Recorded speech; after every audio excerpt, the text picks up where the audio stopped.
இந்த சேலம் மாவட்டத்தினுடைய வரலாறை பற்றி, நம் கட்சி செய்த சாதனைகளை பற்றி,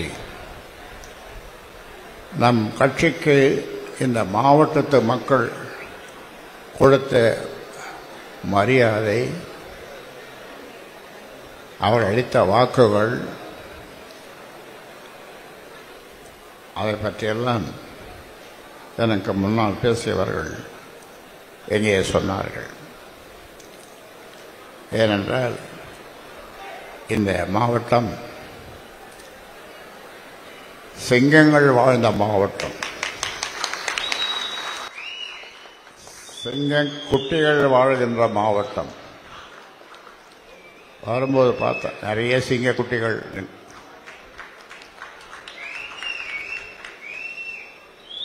ஆக இந்த 20 விழுக்காடு பெறுவதற்கு நாம் 7 நாள் சாலை மறியல் செய்த பிறகு மறைந்த என்னுடைய நண்பர் கலைஞர் அவர்கள் அடுத்து இந்த ராமதாஸ் என்ன செய்வானோ தெரியாது, அதனாலே வீரபாண்டியை கூப்பிட்டு, ஆறுமுகத்தை கூப்பிட்டு, இந்த ராமதாஸ் எங்கிருந்தாலும் கூட்டி வா என்று அவர் கட்டளையிட,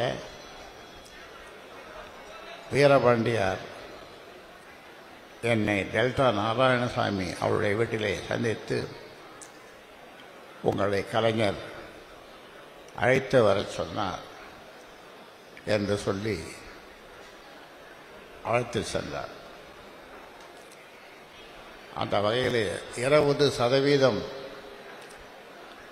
விழுக்காடு, 20 விழுக்காடு வாங்குகின்ற அந்த பேச்சிலே முக்கியமான பங்கு வகித்தவர் வீரபாண்டியார் அவர்கள். இதே மேடையிலே கூட்டணியிலே இருந்தபொழுது வீரபாண்டியாரும் நானும் இதே மண்டபத்திலே பேசியிருப்போம். ஆனாலும் கூட அவர் மறையும் பொழுது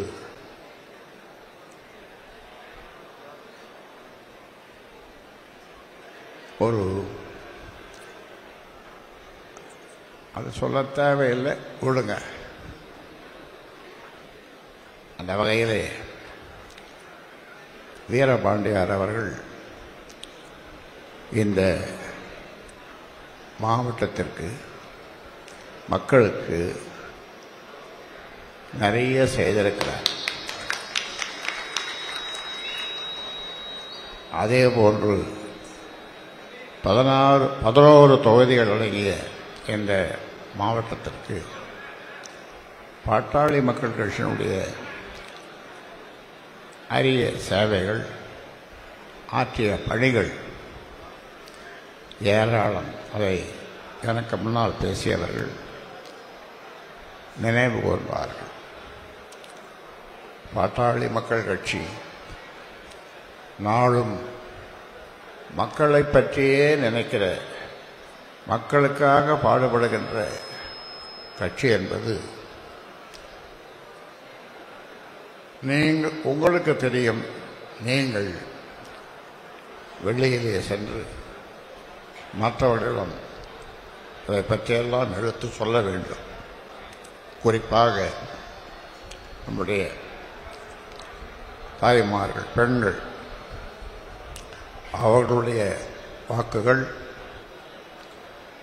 ஆண் வாக்காளர்களை விட பெண் வாக்காளர்கள் அதிகம். நான் வேடிக்கையாக சொல்வதுண்டு. நீங்களெல்லாம் மெஜாரிட்டி, ஆண்களாகிய நாங்களெல்லாம் மைனாரிட்டி என்று சொல்வதுண்டு. நீங்கள் நினைத்தால், பெண்கள் நினைத்தால் மாற்றத்தை கொண்டு வர முடியும். எந்த மாற்றமாக இருந்தால் ஒரு குடும்பத்திற்கு வேண்டியது நல்ல உணவு, வறுமை இல்லாமல் அந்த குடும்பம் வாழ வேண்டும். அந்த குடும்பத்தில் இருக்கிற பிள்ளைகள், பெற்றோர்கள் ஒரு பைசா, ஒரு ரூபாய், 1000 செலவு செய்யாமல் எல்லா செலவும் அரசே செய்யும்படியான அந்த மாதிரியான கல்வியை பாட்டாளி மக்கள் கட்சி கொடுக்கும் என்று நாங்கள் தொடர்ந்து சொல்லி வருகிறோம். கட்டாயமாக படிக்கணும் எல்லா பிள்ளைகளும், கட்டணமில்லாத படிக்கணும், ஃபீஸ் படிக்கணும். அந்த படிப்பும் இந்தியாவிலே பெரிய பணக்காரன் அம்பானி அவங்க பேர குழந்தைக்கு கிடைக்கிற அந்த தரமான படிப்பு எல்லா பிள்ளைகளுக்கும் இங்கே கிடைக்கணும். கட்டாய படிப்பு, கட்டணமில்லாத படிப்பு, தரமான படிப்பு, சுகமான படிப்பு, சுமையில்லாத படிப்பு, விளையாட்டுடன் கூடிய படிப்பு, இப்படிப்பட்ட திட்டங்களை எல்லாம் பாட்டாளி மக்கள் கட்சி வைத்திருக்கிறது. அதனாலே இந்த மாவட்டத்திலே 11 தொகுதியிலே நீங்கள் நினைத்தால் அதிகமான தொகுதிகளிலே நாம் வெற்றி பெற முடியும், வெற்றி பெற வேண்டும். ஏனென்றால் இவ்வளவு நல்ல திட்டங்களை நம்மை போல வேறு கட்சிகள் வைத்திருக்கவில்லை என்று நான் சொல்ல மாட்டேன், வைத்திருக்கலாம். ஆனால் ஒப்பீட்டளவிலே பார்க்கும் பொழுது நம்முடைய கட்சியினுடைய கொள்கை அவ்வளவு உயர்ந்த கொள்கைகள். விவசாயிகள் அவர்கள் வாழ்வதற்கான, அவர்கள் வாழ்வாதாரத்திற்கான கொள்கைகள் நம்மை போல வேறு யாரும் வைத்திருக்கவில்லை. 17 ஆண்டுகள் வேளாண் நிழல் நிதிநிலை அறிக்கை, அதில் சொல்லப்பட்ட கருத்துக்கள் செயல் வடிவம் பெற்றால் வறுமையே இருக்காது, விவசாயிகள் வாழ்வார். உலகத்திலேயே மகிழ்ச்சியான நாடு நெதர்லாந்து, சுவிட்சர்லாந்து என்று சொல்லுவார்கள். இன்னும் சொல்லலாம் நாடுகள் எல்லோரும் சிரித்து கொண்டே இருப்பார்கள், முகத்திலே சோர்வை காண முடியாது. ஆனால் நமது நாட்டிலே, தமிழ்நாட்டிலே அப்படிப்பட்ட ஒரு நிலைமை இருக்கிறதா என்றால் இல்லை. எங்கேயும் நெதர்லாந்தை போன்று, சுவிட்சர்லாந்தை போன்று எல்லா மக்களும் மகிழ்ச்சியோடு, சிரித்த முகத்தோடு, வறுமை ஒழிந்து, வளமை பெருகி, அவருடைய பிள்ளைகள் நல்ல கல்வி பெற்று, வேலை பெற்று, குடும்பத்தை அக்கறையோடு கவனிக்கின்ற அந்த நிலைமையை நாம் கொண்டு வர முடியும், நம்மால் தான் முடியும். ஏனென்றால் நாம் இந்த மக்களை, பாட்டாளி மக்களை பற்றி, பாட்டாளி மக்கள் என்று சொன்னால் ஏதோ ஒரு சமுதாய மக்கள் அல்ல, தமிழ்நாட்டில் இருக்கின்ற எல்லா சமுதாய மக்களும், எல்லா சமயத்தை சார்ந்த மக்களும் எல்லோரும் ஒருதாய் மக்களாக ஒற்றுமையாக வாழ்வு பெற்று வாழ வேண்டும். அவரவர்களுக்கு உரிய பங்கீடு, இடப்பங்கீடு படிப்பிலே, வேலையிலே பெற வேண்டும் என்பதுதான் நம்முடைய கொள்கையாக நாம் சொல்லி வருகின்றோம். அந்த வகையிலே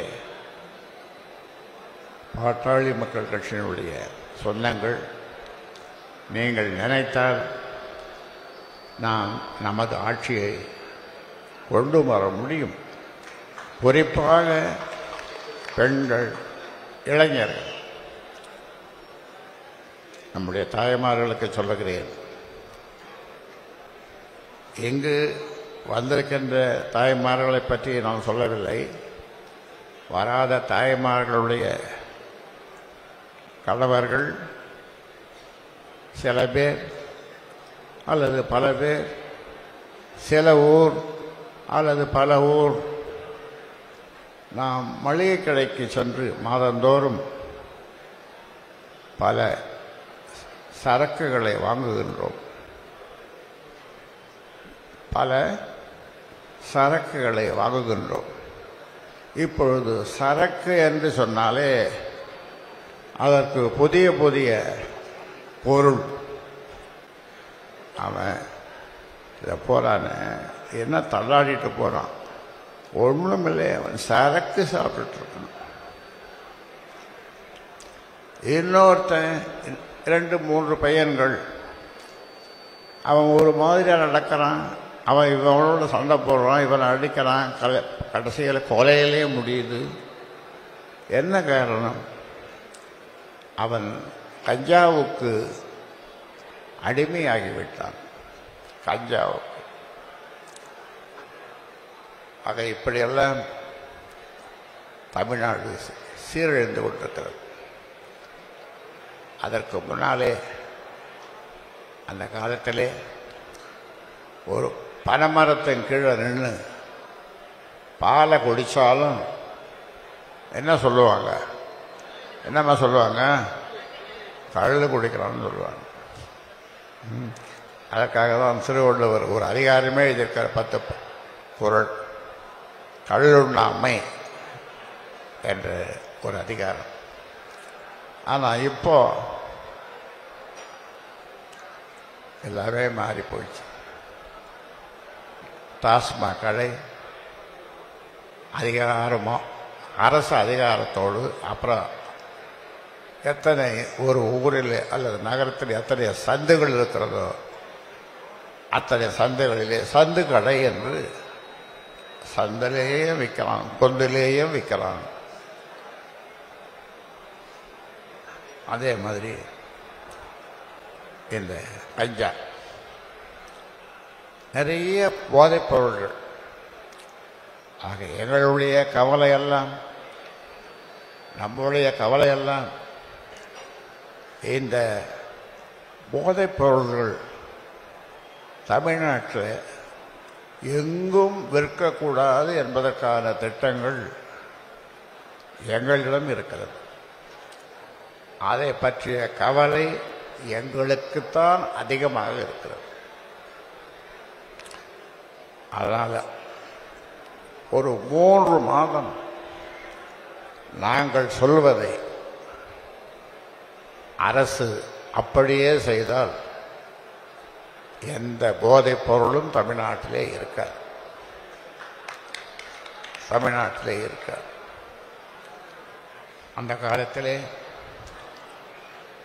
பெண்களை வைத்து, நம்முடைய பாட்டாளி மக்கள் கட்சி சங்க காலம் என்று நினைக்கிறேன், பெண்களை வைத்து அப்பொழுது சாராயத்தை வழித்தெடுக்க ஊரல் போடுவார்கள். ஊரல், அந்த ஊரலில் என்னென்னமோ கலந்து, அதில் நான் கேள்விப்பட்டிருக்கேன், பண்ணி சாணியும் கலந்துக்குவான்.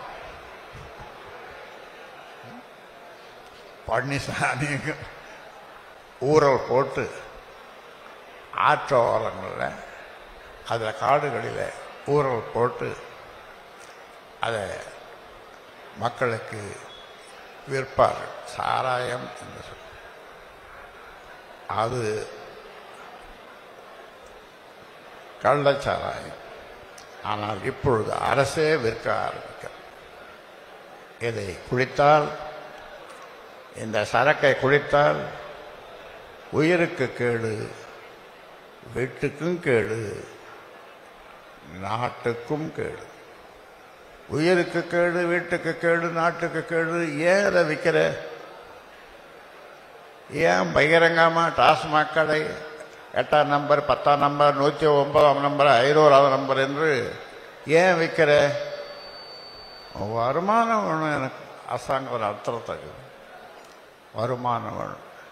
வருமானத்துக்கு வழியை என்கிட்ட வந்து தைலாவரத்தில் கேளு, நான் சொல்கிறேன். 25 வருஷத்துக்கு முன்னாலே அது ஒரு புத்தகமாக போட்டிருக்கிறோம். மாற்று வழி.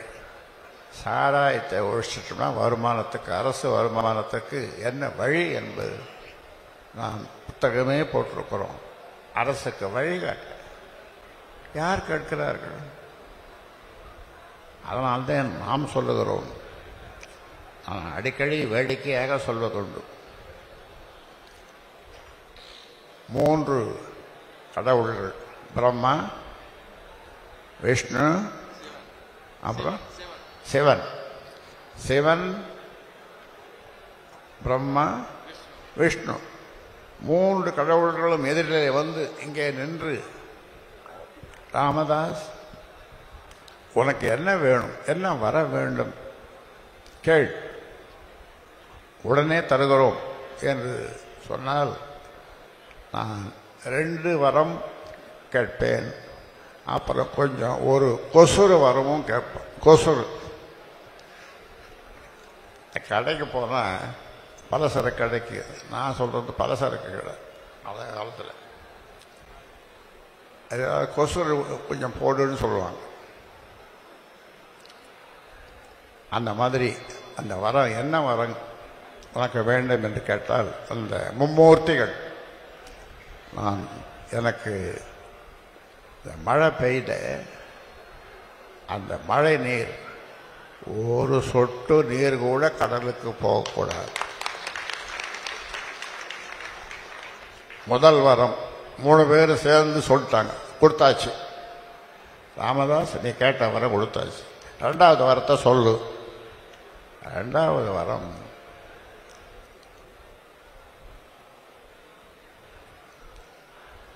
ஒரு சொட்டு சாராயம். சாராயம் என்று சொன்னால் பல பேருக்கு புரியாது. சரக்கு. அது எங்கும் இருக்கக்கூடாது, விற்கக்கூடாது. விற்றால் ஆயுள் தண்டனை, காய்ச்சினால் ஆயுள் தண்டனை. அப்படி ஒரு வரம் 2வது வரம். அப்புறம் 2 வரமும் கொடுத்தாச்சுன்னு சொல்லிட்டாங்க மும்மூர்த்திகள். அப்புறம் என்னமோ கொசுறு வரன்னு கேட்டிய என்ன? இப்போ எங்கள் இளைஞர்களெல்லாம், சின்ன பசங்களெல்லாம், பெண்களெல்லாம் கிளாஸ்லேயே 8ஆம் கிளாஸ் படிக்கும்போது, 8ஆம் கிளாஸ் படிக்கும்போது, 5ஆம் கிளாஸ் படிக்கும்போதே என்னமோ கஞ்சான்னு என்னமோ சொல்கிறாங்க. அந்த கஞ்சா பொட்டலத்தை அது பல ரூபத்தில், பல வடிவத்தில் வாயில் போட்டு மெல்றது, அப்படியே சாப்பிட்றது, இப்படியெல்லாம் வந்துன்னு சொல்கிறாங்க மும்மூர்த்திகளே. அதுதான் நான் கேட்டுக்கேன். கொசுறு வரம், கொசுறு வரம், கஞ்சா இருக்கக்கூடாது. ஆக 2 வரம், அப்புறம் ஒரு கொசுறு வரம். எங்கள் பிள்ளைகள் எல்லாம் நன்றாக படிக்க வேண்டும், வேலைக்கு போக வேண்டும். பெற்றோர்களுக்கு அவர்களுக்கு நல்ல சாப்பாடு போட வேண்டும், பெற்றோர்களை பேணி காக்க வேண்டும். இதெல்லாம் தான் நாங்கள் சொல்கிறோம். விவசாயம் செழிக்க வேண்டும், நல்ல கல்வியை கொடுக்க வேண்டும். இதையெல்லாம் தான் நாங்கள் சொல்லுகிறோம். எல்லா மக்களுக்கும் நாங்கள் பாடுபடுகிறோம். எல்லா மக்களும், எல்லா சமுதாய மக்களும் எங்களை தவறாக புரிந்து கொண்டிருக்கிறார்கள். தவறாக புரிந்து கொள்ள, இவங்க வன்னியர்கள் மட்டும்தான் செய்யணும். இப்போ இங்கே சொன்னாங்களே, எத்தனை இடஒதுக்கீடு வாங்கி கொடுத்தோம், எல்லாருக்கும் வாங்கி கொடுத்தோம், முஸ்லீமுக்கு வாங்கி கொடுத்தோம், அருந்ததியருக்கு வாங்கி கொடுத்தோம், எல்லா உலக இந்திய அளவில் ஓபிசிக்கு எல்லாம் வாங்கி கொடுத்தோம். இதெல்லாம் வன்னியர்களுக்கா? வன்னியர்களுக்கு மட்டும்தானே?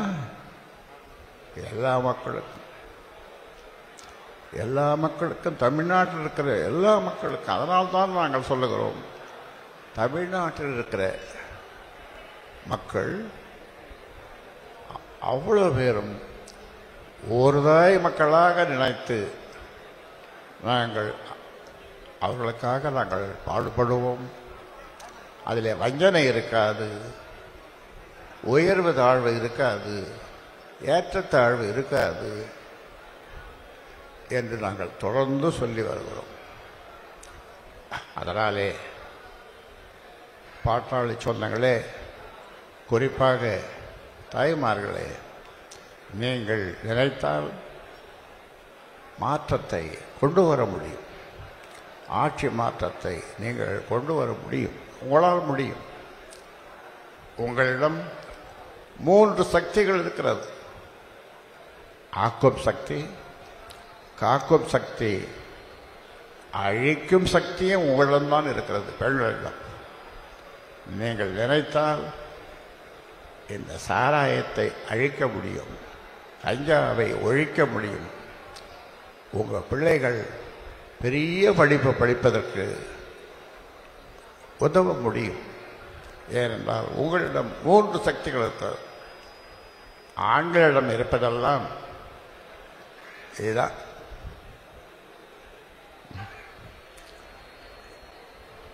ஆனால் இப்போ கொஞ்சம் கொஞ்சமாக திருந்தி வராங்களோ திருந்தி வரலையோ எனக்கு தெரியல. தாய்மார்கள் தான் சொல்லணும். 7 மணி மாலை 7 மணி ஆனால் நான் கௌரவ தலைவர்கிட்ட சொல்ல விட்டு அவர் அந்த நேரத்தில் தான் ஊருக்கு புறப்படுவார். ஐயோ, எதிர்க்க வர லாரிக்காரன், பஸ்ஸுக்காரன், காருக்காரன் அவன் நிதானமாக வரமாட்டான். அந்த டிரைவர் நிதானமாக ஓட்ட மாட்டான். அவர் போய் சேர்ற வரைக்கும் நான் கேட்டுன்னே இருப்பேன், போய் சேர்ந்துட்டீங்களா? சேர்ந்துட்டேன். ஏன்னா லாரிக்காரன், பஸ்ஸுக்காரன், கார் ஓட்டி எல்லாம்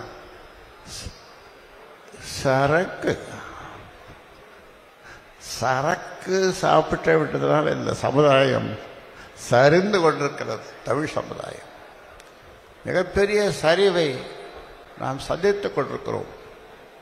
இதற்கு ஒரு தீர்வு காண பெண்களே, உங்ககிட்ட இருக்கிற அபரிவிதமான வாக்குகள், ஓட்டுகள், அதை நீங்கள் எங்களுக்கு அளித்தால் இந்த சமுதாயத்தை சீர்படுத்த முடியும், நல்ல நிலைக்கு கொண்டு வர முடியும், விவசாயம் செழிக்கும்.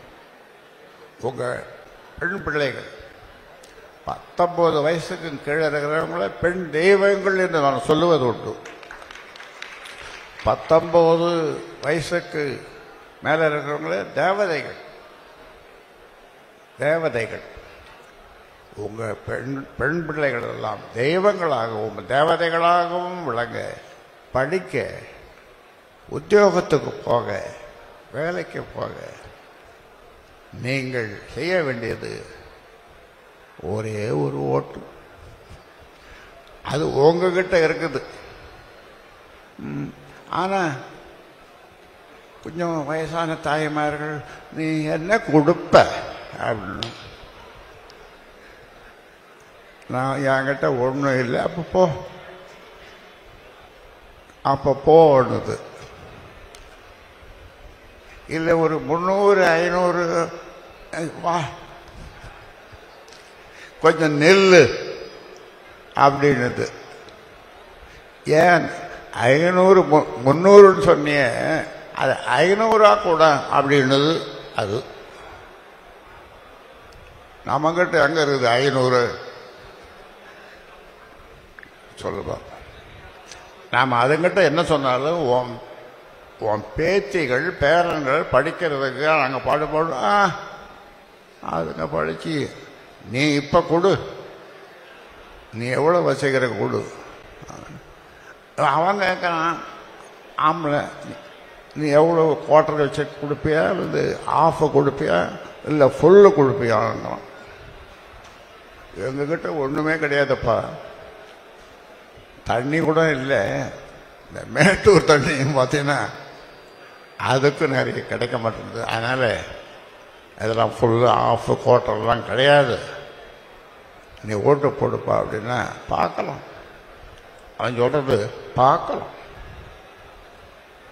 இப்படி பார்க்கலாம்னு சொன்னால் இந்த தாய்மார்கள் ஒருங்கிணைந்து ஒரு பைசா நான் வாங்க மாட்டேன், பாட்டாளி மக்கள் கட்சி தான் நல்ல கட்சி, நாணயமான கட்சி, வித்தியாசமான கட்சி, எங்களுக்காக பாடுபடுகிற கட்சி, அதனால் அதுக்கு தான் என் ஓட்டு.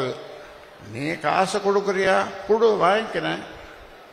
ஆனால் நான் போட போகிறது இந்த சேலத்து மாம்பழம், சேலத்து மாங்காய். அது வெளியில் சொல்லாது. யார் வந்து கட்டாலும் அந்த வயசான பாட்டி ஓட்டு யார் உனக்கு தான் உனக்கு தான் உனக்கு தான் சொல்லும். ஆனால் மனசில் அது மனசில் என்ன இருக்குதுன்னா சேலத்து மாம்பழம், சேலத்து மாங்கனி. அப்படி அந்த எண்ணம் அந்த பெண்களுக்கு இருந்தால் என்ன ஆட்சி இது? நம்ம ஆட்சி. அதனால் இவ்வளோ நன்மைகள் இந்த பாட்டாளி மக்கள் கட்சி ஆட்சிக்கு வந்தால் என்ன மாதிரி நன்மைகள்னு சொன்னால் கிடைக்கும்னா 3 மணி நேரம் 5 மணி நேரம் பேசலாம், 5 மணி நேரம் பேசுவோம். இவ்வளோ நன்மைகள் இருக்கா? எங்களுக்கு தெரியாம போச்சு, சொல்லின்னா இருக்கிறோம் நாங்கள். இப்போ இந்த அருள் சொன்னார் எம்எல்ஏ, சிங்கம் மாதிரி கட்சித்தார். அவர் இப்படி கட்சிப்பாருன்னு நான் நினைக்கவே இல்லை. எம்எல்ஏ அருள்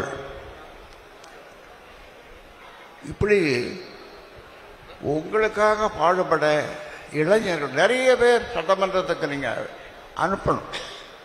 அப்போ தான் நம்ம ஆட்சி வரும். அதனால் இதையெல்லாம் நீங்கள் மனதில் வைத்து இந்த சேலத்து மண் சாதாரண மண் அல்ல, சேலத்து மண் சாதாரண மண் அல்ல.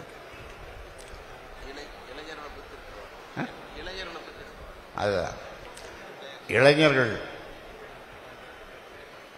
இல்லை. அதாவது எனக்கு தேவை 2000 இளைஞர்கள், இளம்பெண்கள். ஒவ்வொரு இளைஞரும் இளம்பெண்களும் 100 ஓட்டு. அப்போ எவ்வளோ ஆகுது? 1,00,000 ஓட்டு ஒரு சட்டமன்றத்துக்கு போதும். 2000 இளைஞர்கள், இளம்பெண்கள் நம்மகிட்ட அவ்வளோ பேர் இருக்காங்க. ஒவ்வொருத்தரும் 100 பேர் கைகோர்த்து சேர்ந்து போய் தெரு தெருவாக, வீடு வீடாக, நகரங்களில், வார்டில் போய் 100 ஓட்டு வாங்க முடியாதா? அதனால் முடியும். அதனால் இதை நீங்கள் செய்ய வேண்டும் என்று உங்களை அன்போடு கேட்டு, மீண்டும் உங்கள் மாவட்டத்துக்கு தேர்தல் முடிந்த பிறகு வெற்றி விழா கொண்டாட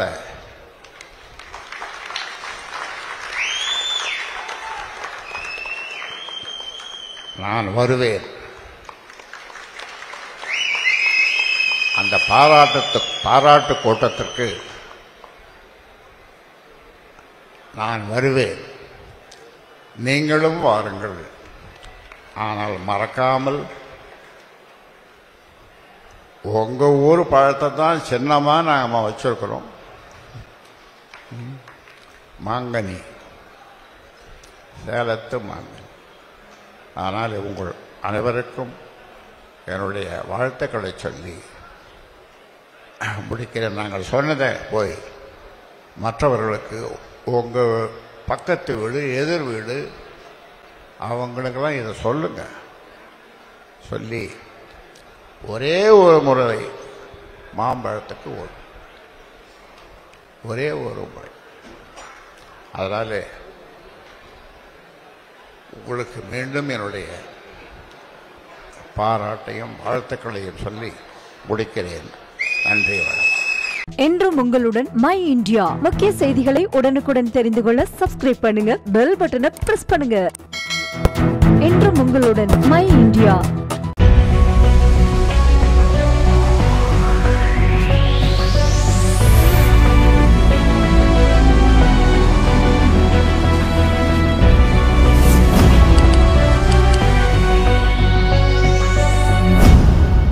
தேசத்தின் நம்பிக்கை மாத இதழ் அப்பா பதிப்பகம் இணைந்து வழங்கும் நேர்மையாளர் சகாயம் IAS அவர்களின் அனுபவ பதிவில் கடைசி தரியில் கண்டாங்கி சேலை இப்போது பரபரப்பாக விற்பனையாகிக் கொண்டிருக்கிறது. புத்தகத்திற்கு உடனே அழையுங்கள் 701002 9823 9315077173 மற்றும் 8925917667 கடைசி தரியில் கண்டாங்கி சேலை.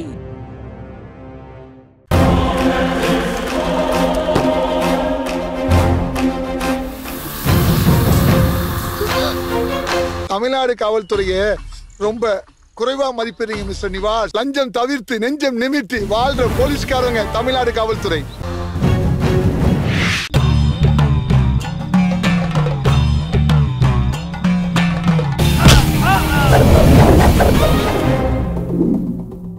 நேற்று நான் இன்று நீ திகில் கிளப்பும் அதிரடி ஆக்ஷன் திரைப்படம் OTT+ ஒளிபரப்பாகிக் கொண்டிருக்கிறது. காணத் தவறாதீர்கள்.